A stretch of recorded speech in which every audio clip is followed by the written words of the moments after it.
We are here at HiTech Automotive in San Rafael, California with master Porsche technician Dana Wailes, brother of Devin Wailes, who owns HiTech Automotive. Dana, how long have you been with HiTech Automotive? 22 years.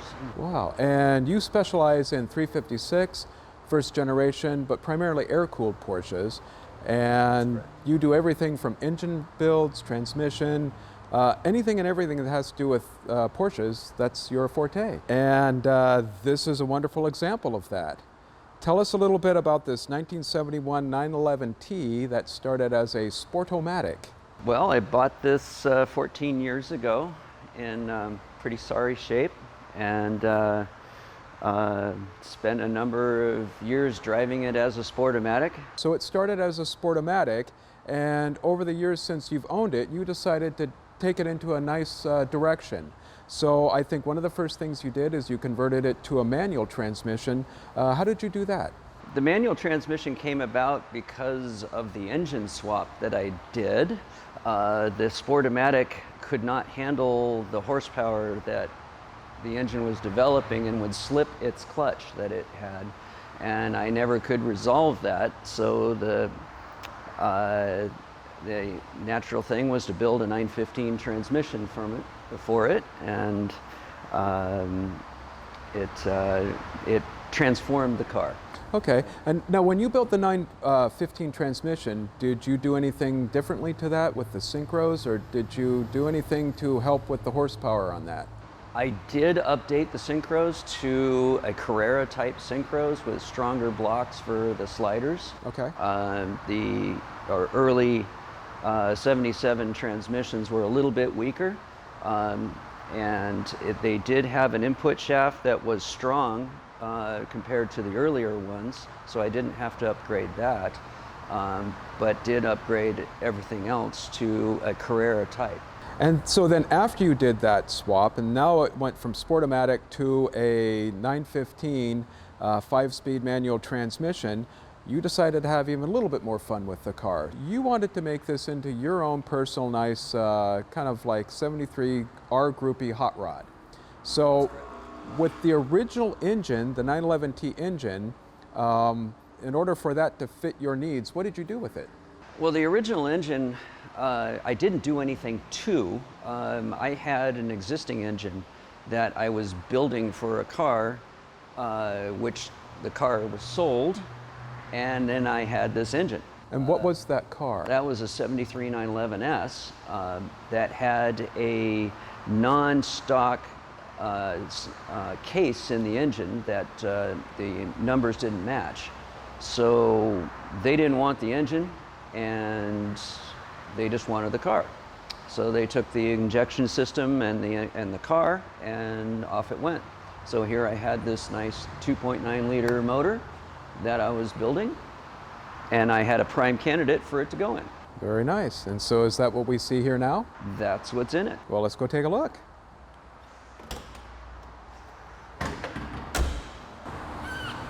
Wow, that is art. So tell us a little bit about what we're looking at now. Well, this is the final modification of it from the original build. I did have carburetors on it and crank fire ignition, which I wasn't happy with. And in the final trim, I have 69 911S injection stacks and a 73 911S injection pump. I have a Andial distributor for the twin plug.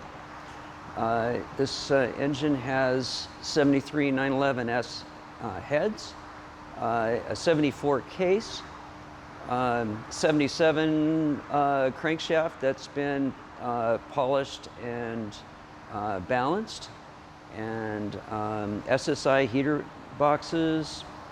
It has everything that I would want on it. Now, didn't you also move the coils towards the back, or what did you also do to kind of clean up the engine compartment? Well, initially the coils were on top of the fan. With a single plug engine. With a twin plug, it just confuses the whole body. So This had mounts in the back firewall for the Sportomatic vacuum tank, and I put the CD boxes and the coils in the back. It just cleans up the engine bay and makes it look like it belongs there. When you go to turn the key and start the engine, what happens? It fires up instantly.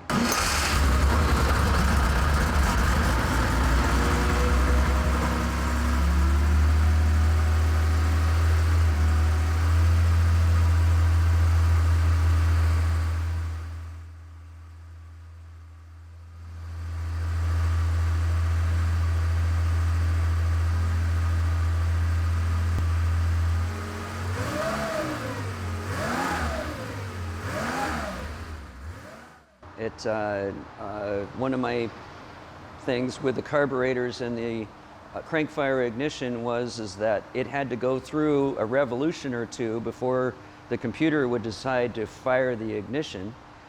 By that time, the carburetors would flood the engine. So on a hot start, I had troubles.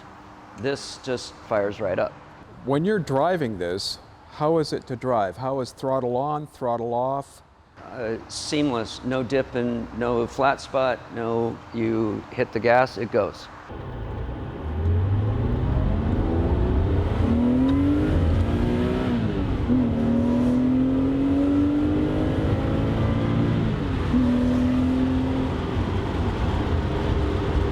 Yes. Drives pretty well. You can let go of the steering wheel and it goes pretty much straight. 911s really don't like that. All the weight's in the back and the front end really wants to go back the other way. But it drives pretty good. No tire rumble. Yeah, the ride is firm, but it's not harsh. Oh, it's really comfortable. You're not bouncing down the road. It's a good example of a 71 driving car. It is one of the best I've ever driven. Okay, so the upgrades that you've done on this engine, why don't you point out the things that you've done to this? Well, first of all, I converted this to a mechanical fuel injection, which originally this body was a carbureted car. So that involved sourcing the injection system, which are getting rare. They're hard to get. I had in our pile of stuff from years of a 69 911S injection stacks and throttle bodies and air filter housing, which I had restored by Eurometrics back east. The Andile had modified a 911SC distributor for the twin plug with a factory style distributor cap. Now, I want to ask you something here for the audience. So, when you convert over to a twin plug, what does that actually do for the engine? It allows you to run a little higher compression ratio and on stock fuel. You're burning from two different locations in a swirling pattern in the combustion chamber. So you can run less advance and get away with our poor quality fuels that we have in our gas pumps. Right. If we're, it's kind of unfortunate, but that's what we have to do. It's a more complete burn, more efficient. Emissions-wise, it actually smells better than most mechanically fuel-injected cars because of the twin plug. Yeah. The twin, and if you ever have a slight misfire in a spark plug, the other plug is going to make up the difference. Is there anything in the engine, associated with the engine, that hasn't been taken apart, disassembled, inspected, put back together, tuned, inspected again, and tuned a second time? Is there anything that has been overlooked in this build? Nothing. There isn't one system in this engine bay that hasn't been touched. All of it has been mechanically gone through, sparing no expense. From the crank on up, everything has been machined, balanced. If it's suspect, replaced. The rocker shafts are factory rocker shafts that have been reground by Elgin. The oil tank has been cleaned and cleaned out and painted. The fuel system is all brand new. The gas tank up front was completely cleaned and coated. It's the transmission completely rebuilt. Mind you, both the engine and the transmission were done roughly 18,000 miles ago. The transmission is a 77, so it's an electronic pickup for the speedometer. So the speedometer in here is the electronic, and it's converted to look like a 71 style, and I had it zeroed out to reflect the mileage of the engine and the transmission rebuild. Okay. Well, and on that note, how many miles are on the entire car itself? Well, from the paperwork that I have from the original owner, who is from San Carlos, California, meticulous notes to the next generation owners that lived in Richmond, and they kept meticulous notes on their mileage. I'm guessing right now it has somewhere in the neighborhood of 240,000 miles on the chassis. On the chassis itself? On the chassis itself. Okay. And those are records that go from mileage 25. And the mileage 25 is factory mileage from the factory Yes. that they tested the car before they released it to the owner or the public. That's correct. So from that, we have written documentation. I think that's also logbooks of gasoline and all of that from day one. And gas mileage. And gas mileage. And this car, when you did your final restoration on this, every body panel has been brought back down to metal. Is that correct? The body was brought down to bare metal. Any rust spots and accident dents were repaired. It had a couple of things that I didn't know, that it had a minor fender bender in the right rear that they repaired for me. They straightened the metal to the point where they needed very little filler to. They actually straightened this seam. This was hit right here. There was Bondo, and this was kind of laid over a little bit. Initially, and I never noticed until they had stripped it. And rust, what type of rust was on the car? As normal rust, this car is a very, very rust-free car that in the underside, it did have battery acid rust associated with the where the front A-arms attach, and I had that panel replaced. That's actually why it got painted. Gotcha. It's okay, it's in the body shop to have this done. Well, let's paint the car. Gotcha. So, and that started the whole process. This is burgundy, and this is as close to the original as we felt we could get. It had been painted once before, and it was slightly strawberry looking. And underneath the dash and in the underneath the door panels of the doors and inside the trunk, we were able to come up with a color as close as we could get to the original.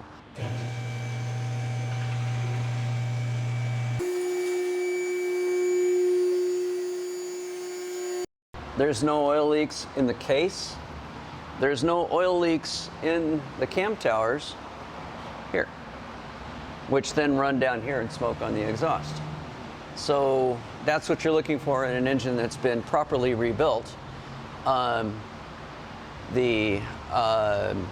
You're looking for, on this engine, it's twin plug. So on either side, you'll have 3 spark plugs and wires access here and here. The SSI heater boxes are and the Dansk polished muffler is the plus. It has a good sound. It's not annoyingly loud. There's no drone on the highway at 2,200 RPMs. Suspension, all the suspension components have been taken off and powder coated. New wheel bearings. The axles are new 10 years ago, but they're 18,000 miles on them basically. The brakes are 996 front and rear brakes with Carrera 911 discs from like an 86 model year. This thing stops really well. Good firm pedal. It has 26 millimeter torsion bars, RSR type sway bars, which I just love the look, using braided stainless steel lines to a thermostat. Braided steel, which is visible underneath the car, which I just like the old school look. And routed to an oil cooler with a thermostatically controlled fan. So Dana, tell us, how did you acquire the 71?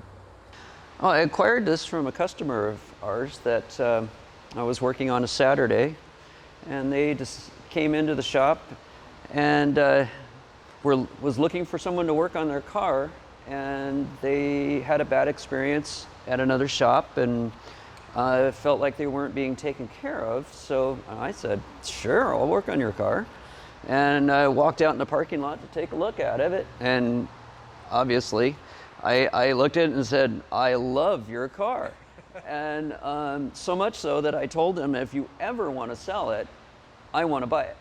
And which I eventually did, I think 5 years later, after they drove it for a number of years. And then it became my baby. And then I understand it was in Excellence magazine? They had an article on the truth about Sportomatics, and it happened to feature this car in its original shape, the way I bought it. Now, documentation on the car, what do you have? I have, now let's see here, we have the service maintenance record from original is from San Carlos. Foster City is the original owner. No, wait, now on here also it shows the original factory 25 miles. 25 miles. That the factory would test the cars before releasing it. Sold in 1971. And it has stamped in here all the way to, was the last one, was it Bauer? They did it at 34,000 miles, so that's 134,000 miles of documentation from Mr. Wong. It went a few more miles than that, I believe, until they sold it to the next owners. Okay. He meticulously wrote down every mileage, how much gas he put in, and what it cost him. 12.8 gallons of fuel cost him $4.20 on 5/13 of 71. And he has this all the way until 134,000 miles is his last entry. Wow. In here. And Patrick and Karen, I believe, bought it from him, and their records start with them at their odometer reading of 3775. Right. And they meticulously did the same thing, writing down all of their gas fill-ups and how many miles per gallon that they got. Wow. From 2000 model year to 2002. I know they drove it a lot more than this, but this is what they have documented with all the receipts for the gas, by the way, just to let you know. Okay, Dana, so what other receipts do you have on the car? Various receipts from us at HiTech Automotive and some other shops around the area, most notably Fred Young worked on it a few times, it looks like. From European? From European Auto Service, and okay. He's since retired. So what was the earliest date you have on the receipt? Earliest date, I believe, is in the year 2000 coming to us. Okay. And at that point, I think the last one was in '04, or maybe '05. I think '04 is the only one I've seen here. October of '04, I think, is the latest. And we did various repairs for mainly oil leaks on the and carburetor problems that were solved by rebuilding the carburetors and